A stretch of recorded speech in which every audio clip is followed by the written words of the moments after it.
Bismillahirrahmanirrahim. Assalamualaikum warahmatullahi wabarakatuh. Apa kabar hari ini? Semoga kalian dalam keadaan sehat. Yang sakit semoga segera Allah kasih kesembuhan. Ya, sebelum kita belajar, marilah kita berdoa terlebih dahulu. Robbi zidni ilma warzuqni fahma, amin. Ya, hari ini kita akan belajar tentang sejarah. Ya, perhatikan buku dan alat tulisnya disiapkan ya. Teks narasi sejarah adalah teks narasi tentang cerita peristiwa sejarah yang terjadi pada masa lampau. Peristiwa sejarah tersebut disampaikan berdasarkan fakta yang terjadi dan dalam bentuk narasi atau urutan cerita. Jadi dari awal sampai akhir berurut-urut. Ya, sebelum kita membahas tentang sejarahnya, kita akan membahas tentang kata tanya untuk mendapatkan informasi pada teks narasi. Ya, kata tanya apa? Digunakan untuk menanyakan nama atau jenis peristiwa yang terjadi dalam teks. Di mana? Untuk menanyakan tempat berlangsungnya peristiwa dalam teks. Kapan? Digunakan untuk menanyakan waktu terjadinya peristiwa dalam teks. Siapa? Digunakan untuk menanyakan tokoh atau pelaku yang terjadi dalam peristiwa yang terjadi dalam teks. Mengapa? Digunakan untuk menanyakan penyebab terjadinya peristiwa dalam teks. Bagaimana? Bagaimana digunakan untuk menanyakan cara atau keadaan saat terjadinya peristiwa dalam teks. Ya, kalian pahami tentang kalimat tanya, yaitu adik simba, apa, di mana, kapan, siapa, mengapa, dan bagaimana. Ya, kalian baca teks tentang masa penjajahan Belanda di Indonesia. Ya, setelah kalian bisa membaca teks tentang narasi tentang masa penjajahan Belanda di Indonesia, kalian bisa membuat kalimat tanya dan jawabannya. Contohnya, di awal penjajahan Belanda di Indonesia pada tahun 1596,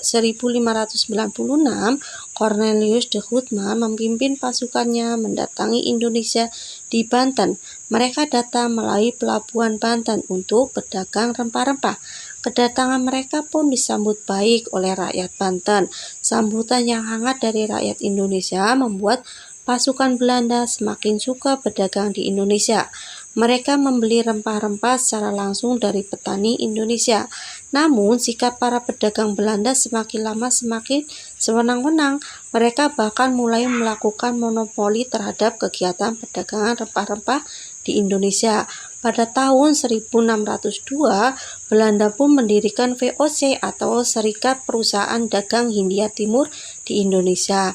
Petani rempah Indonesia hanya diizinkan melakukan kegiatan jual beli dengan VOC dan harga rempah yang dijual harus sesuai dengan harga yang ditetapkan VOC. Nah, setelah selesai membaca teks narasi sejarah, ya, kalian bisa membuat pertanyaan pakai kalimat tanya. Contohnya, siapa tokoh yang memimpin kedatangan Belanda ke Indonesia? Jawabannya adalah Cornelius de Houtman. Kata tanya apa? Apa tujuan awal mereka datang ke Indonesia?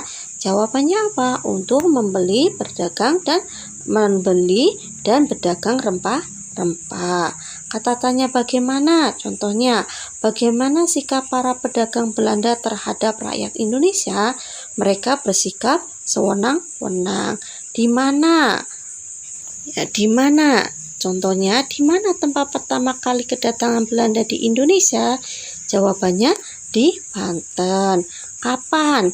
Kapan Belanda mendirikan VOC? Pada tahun 1602. Dan kalimat yang terakhir, mengapa? Mengapa kegiatan jual beli rempah dengan VOC sangat merugikan rakyat?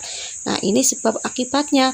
Jawabannya adalah karena harga rempah yang dijual harus sesuai dengan harga yang ditetapkan VOC. Jadi setelah kalian membaca teks narasi, kalian bisa membuat kalimat tanyanya dan mencari jawabannya. Ya, untuk hari ini, ya, kalian membaca teks narasi yang pertama adalah masa penjajah Belanda di Indonesia. Kalian baca Terus ditandain hal-hal yang penting. Selanjutnya baca lagi masa penjajahan Inggris di Indonesia. Ya, semua teks dibaca terus ditandai hal-hal yang penting. Nah, tugas hari ini setelah membaca teks narasi, kalian membuat kalimat tanya dan mencari jawabannya. Ya, kalimat tanya yang Ibu contohkan tadi, nah jawabannya ada dalam teks semuanya. Ya, demikianlah penjelasan dari Ibu. Semoga kalian paham, kalian mengerti, dan kalian praktekkan ya. Alhamdulillah, terima kasih. Assalamualaikum warahmatullahi wabarakatuh. Tetap semangat dan jaga kesehatan.